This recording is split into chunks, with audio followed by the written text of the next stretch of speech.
نیت کے صاف ہونے اور ہر کام کو صرف اور صرف اللہ کی خاطر کرنے کے بارے میں، کیونکہ اللہ سبحانہ و تعالیٰ اس کام کو قبول نہیں کرتا، وہ عمل اللہ کے نزدیک کوئی اہمیت نہیں رکھتا جو اللہ کے لیے نہ کیا گیا ہو۔ لیکن ہم انسان ہیں، ہم سے غلطیاں ہوتی ہیں، اور قدم کی پھسلن سے زیادہ بعض اوقات سوچ کی پھسلن ہوتی ہے۔ سوچ میں کس وقت کیا چیز شامل ہو گئی، بعض اوقات انسان خود بھی اس سے آگاہ نہیں ہوتا۔ اسی لیے اللہ سبحانہ و تعالیٰ نے ہم پر رمضان کے روزے فرض کیے تاکہ ہمارے اندر تقویٰ پیدا ہو۔ تقویٰ انسان کے اندر ایک کانشیسنس پیدا کرتا ہے، شعور پیدا کرتا ہے، اور جب انسان کے اندر شعور آ جاتا ہے تو اسے اپنے گناہوں کا احساس بھی ہونے لگتا ہے، اسے اپنی غلطیوں پر ندامت بھی ہوتی ہے، اور انسان تو ہے ہی خطا کا پتلا، بھول چوک اس کے ساتھ ہے، ہر لمحہ کچھ نہ کچھ ہوتا ہی رہتا ہے۔ ایسے میں انسان کیا کرے؟ کیا گناہوں کا بوجھ اپنے اوپر لادتا رہے اور اس بوجھ کے تلے دبا رہے، اور پھر اس بوجھ کی وجہ سے طرح طرح کے ڈپریشن اور غم اور دکھ کا شکار رہے؟ نہیں، اللہ رب العزت واسع المغفرہ ہے، غفور الرحیم ہے، وہ اپنے بندوں کے گناہوں کو معاف کرتا ہے۔ رمضان کا مہینہ اس اعتبار سے ایک بہترین موقع ہے کہ ہم سب اپنے رب کی طرف رجوع کریں، انفرادی طور پر بھی اور اجتماعی طور پر بھی، اور اپنے گناہوں کی معافی مانگے۔ اللہ تعالیٰ کا وعدہ ہے کہ جو شخص سچے دل سے گناہوں کی معافی مانگے گا، اللہ تعالیٰ اس کو ضرور معاف کر دے گا، اور اللہ تعالیٰ کو معاف کرنے میں کچھ مشکل نہیں۔ قرآن مجید میں اللہ تعالیٰ فرماتے ہیں، قُلْ يَا عِبَادِيَ الَّذِينَ أَسْرَفُوا عَلَىٰ أَنفُسِهِمْ لَا تَقْنَطُوا مِن رَحْمَةِ اللَّهِ إِنَّ اللَّهَ يَغْفِرُ الذُّنُوبَ جَمِيعًا۔ آپ کہہ دیجئے کہ اے میرے بندو، جنہوں نے اپنی جانوں پر زیادتی کی ہے، جنہوں نے خود پر ظلم کیا ہے، لا تقنطوا من رحمت اللہ، اللہ کی رحمت سے مایوس نہ ہو جاؤ، بے شک اللہ سارے گناہ معاف کر سکتا ہے۔ اللہ تعالیٰ کے لیے کچھ بھی مشکل نہیں۔ ضرورت اس بات کی ہے کہ بندہ سچے دل کے ساتھ، پورے اخلاص کے ساتھ اللہ تعالیٰ کی طرف رجوع کرے۔ ویسے تو رمضان بذات خود گناہوں کے کفارہ کا ذریعہ ہے۔ حدیث میں آتا ہے، نبی صلی اللہ علیہ وسلم نے فرمایا، وَرَمَضَانُ إِلَى رَمَضَانَ مُكَفِّرَاتٌ مَا بَيْنَهُنَّ إِذَا اجْتُنِبَتِ الْكَبَائِرُ۔ ایک رمضان دوسرے رمضان تک اپنے درمیان ہونے والے گناہوں کو مٹا دیتا ہے جبکہ کبیرہ گناہوں سے اجتناب کیا جائے۔ اسی طرح جب انسان ایمان اور احتساب کے ساتھ روزہ رکھتا ہے، وہ بھی اس کے گناہوں کی بخشش کا ذریعہ بنتا ہے، راتوں کا قیام بھی بخشش کا ذریعہ بنتا ہے۔ لیکن اس کے ساتھ ساتھ انسان کو پورے شعور کے ساتھ، پورے احساس کے ساتھ خود اللہ کی طرف رجوع کرنا چاہیے اور اپنے گناہوں کی معافی مانگنی چاہیے، خصوصاً کبیرہ گناہ، ان کے لیے معافی مانگنا ضروری ہے۔ اللہ تعالیٰ سے توبہ کرنے کا ایک طریقہ بھی بتایا گیا، اور وہ یہ کہ انسان اپنے گناہوں پر نادم ہو، شرمندہ ہو، ان کا اعتراف کرے، ان کو مانے، اور پھر آئندہ نہ کرنے کا وعدہ کرے، اور پھر اپنی زندگی کی اصلاح کر لے۔ انسان کی انسانیت اسی میں ہے کہ وہ اللہ تعالیٰ کی طرف رجوع کر لے اور گناہوں کا اعتراف کرے۔ انسان اور شیطان میں یہی فرق ہے۔ شیطان نے جب انسان کو یعنی آدم علیہ السلام کو سجدہ کرنے سے انکار کیا تو اس کے بعد جب اس سے پوچھا گیا کہ ما منعک الا تسجد اذ امرتک، اللہ تعالیٰ نے فرمایا کہ تمہیں کس چیز نے روکا تھا کہ تم سجدہ کرتے جبکہ میں نے تمہیں حکم دیا تھا، تو اس پر بجائے اس کے کہ وہ نادم ہوتا، اپنی غلطی کا اعتراف کرتا، وہ اکڑ گیا اور اللہ سبحانہ وتعالیٰ کو بلیم کرنے لگا۔ اس کے برعکس آدم علیہ السلام سے جب خطا ہوئی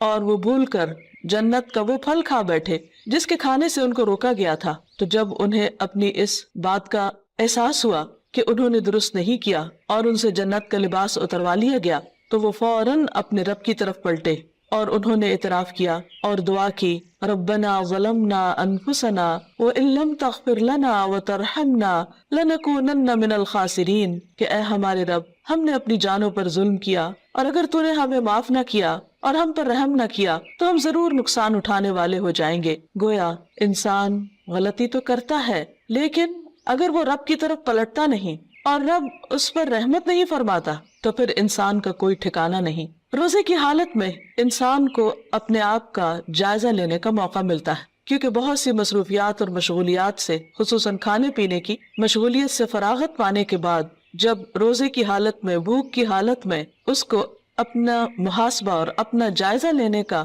موقع ملتا ہے تو اپنی چھوٹی بڑی بہت سی خطائیں، بہت سی غلطیاں یاد آنے لگتی ہیں۔ ایسے میں انسان کا کام یہ ہے کہ انسان اپنی ہر غلطی پر اللہ تعالیٰ سے توبہ کرے اور دن میں کثرت کے ساتھ استغفار کرتا رہے، اللہ سبحانہ و تعالیٰ کی طرف رجوع کرتا رہے، خاص طور پر روزے کی افطاری کے وقت اور پھر سحری کے وقت، کیونکہ سحری کا وقت توبہ استغفار کا وقت ہے۔ قرآن مجید میں اللہ تعالیٰ اپنے بندوں کی خصوصیت بیان کرتے ہیں، وَبِالْأَسْحَارِ هُمْ يَسْتَغْفِرُونَ، اور سحری کے وقت وہ استغفار کرتے ہیں۔ سحری کے وقت یا تو سحری کی تیاری ہو رہی ہوتی ہے یا پھر انسان اس وقت کچھ کھا پی رہا ہوتا ہے، لیکن کچھ نہ کچھ وقت، خواہ وہ کام کاج کے دوران ہی کیوں نہ ہو، ضرور ایسا نکالنا چاہیے کہ جس میں انسان شعوری طور پر اللہ تعالیٰ سے توبہ کرے، کیونکہ اللہ تعالیٰ اس وقت اپنے بندوں کی طرف خاص طور پر توجہ فرماتا ہے۔ حدیث میں آتا ہے، ينزل اللہ تعالی الى السماء الدنیا كل ليلة لنصف الليل الآخر او لثلث الليل الآخر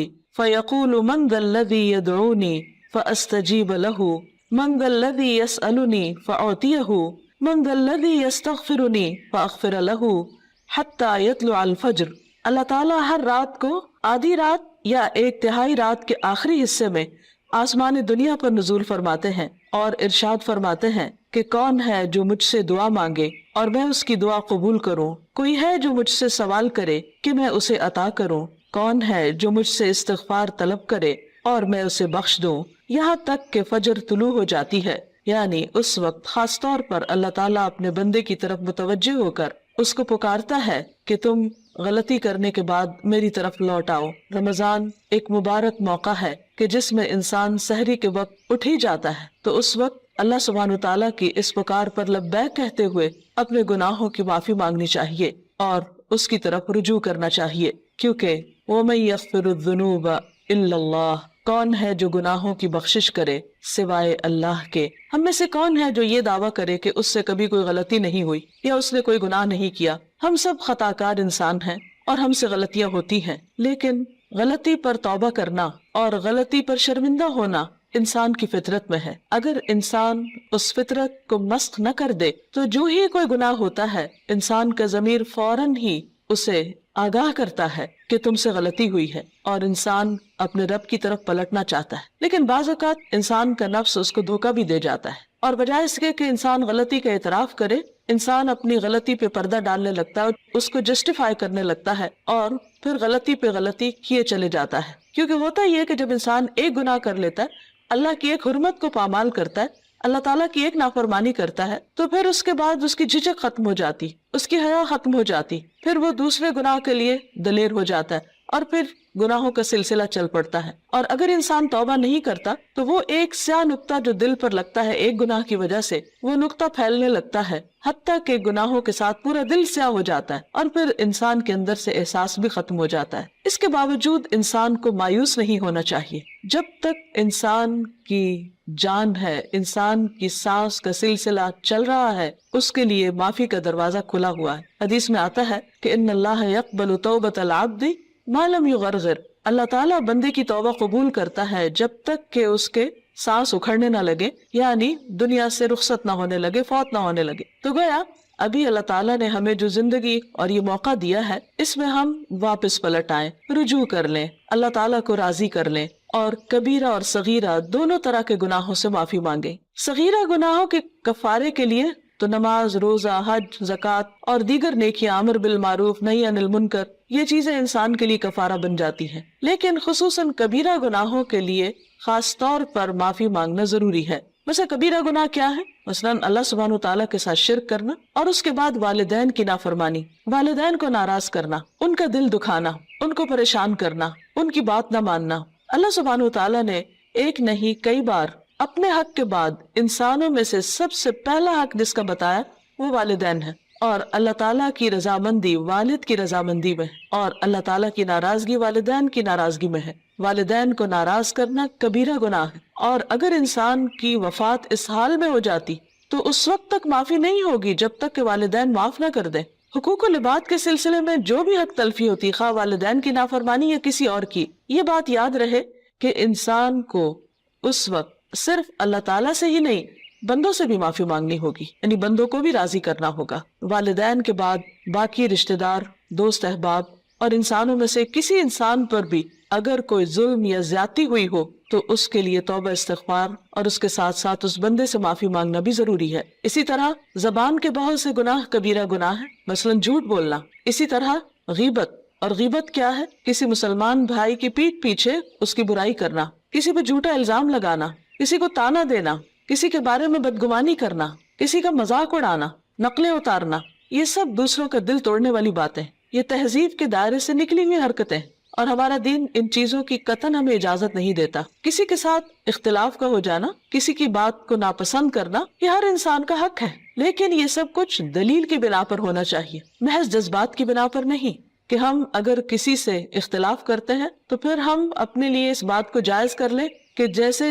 چاہے پھر اس کے ساتھ معاملہ کرے، یا جیسے چاہے اس پر الزام تراشی کرے، اور پھر اس کے بعد خود کو سچا ثابت کر کے یا اپنے آپ کو مطمئن کر لے، تو یہ بات جائز نہ ہوگی، یہ کافی نہ ہوگی۔ انسان کے لیے خود اس کا سب سے بڑا دشمن اس کا اپنا نفس ہے، اور انسان بعض اوقات باہر کے دشمن کو پہچان لیتا ہے لیکن اندر کے دشمن کو نہیں پہچانتا، جب وہ انسان کو غلطی پر تھپکیاں دے کر سلا دیتا ہے، یا اس کو مطمئن کر دیتا ہے، یا پھر اسے صرف دوسروں کے عیب دکھاتا رہتا ہے اور اپنے عیب بھلوا دیتا ہے۔ اس لیے بہت ضروری ہے کہ ہم ان تمام گناہوں، خواہ وہ جسم سے تعلق رکھتے ہوں، خواہ وہ دل سے تعلق رکھتے ہوں، خواہ وہ زبان سے تعلق رکھتے ہوں، ان تمام گناہوں پر نمبر 1 شرمندگی کا اظہار کریں، نمبر 2 ان کا اعتراف کریں، نمبر 3 آئندہ نہ کرنے کا وعدہ کریں، اور نمبر 4 اللہ رب العزت سے دعا کریں کہ وہ ان گناہوں کو ڈھانپ دے، ان کو ہمارے نامہ اعمال سے مٹا دے، اور ہماری توبہ کی وجہ سے ان گناہوں کو بھی ہماری نیکیوں میں بدل دے، کیونکہ اللہ تعالیٰ کے لیے کچھ بھی مشکل نہیں۔ قرآن مجید میں آتا ہے وَهُوَ الَّذِي يَقْبَلُ التَّوْبَةَ عَنْ عِبَادِهِ، وہ اللہ ہی تو ہے جو بندوں سے توبہ قبول کرتا ہے اور اس کو پسند کرتا ہے کہ بندے اللہ کی طرف رجوع کریں۔ وَيَعْفُو عَنِ السَّيِّئَاتِ، اور وہ خطاؤں سے یعنی صغیرہ گناہوں سے درگزر کرتا ہے۔ وَيَعْلَمُ مَا تَفْعَلُونَ، اور وہ جانتا ہے جو کچھ بھی تم کرتے ہو، یعنی ہمارا کوئی بھی عمل خواہ وہ چھوٹا ہو یا بڑا، تنہائی میں کیا ہو یا سب کے سامنے، اللہ سے تو چھپا ہوا نہیں، پھر اس کے فرشتے لکھ بھی رہے ہیں۔ اس لیے بہت ضروری ہے کہ اللہ کے حضور حاضر ہونے سے پہلے ہی ہم اپنے ان گناہوں کو اپنے نامہ اعمال سے اپنے آنسوؤں کے ساتھ دھو ڈالیں، اور عجز و انکساری کے ساتھ اللہ کے حضور جھکیں، اور زبان سے بھی استغفار کرتے رہیں، اور اس کے لیے خاص طور پر استغفر اللہ، اللہم اغفر لی اور استغفار کی دیگر دعائیں پڑھنا بھی فائدہ مند ہے۔ اللہ تعالی ہمیں عمل کی توفیق عطا فرمائے۔